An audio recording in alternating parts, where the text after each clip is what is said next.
Во саботата вечерта се одвивала драма за живот на овчар од Радовишко кој се прибирал со стадото овци и се нашол на остров откако реката Црна ненадојно надошла.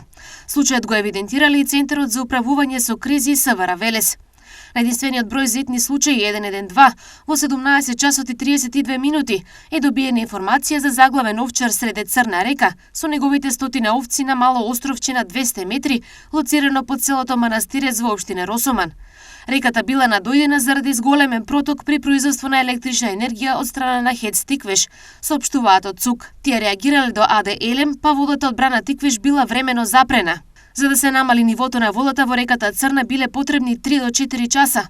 На лице место била испратена екипа од полициската станица Кавадарци, каде после 22 часот кога доволно се намалил водостојот, заглавениот овчар со стотина овци среде Црна река на малото островче поминал на брегот и биле спасени и тој и овците.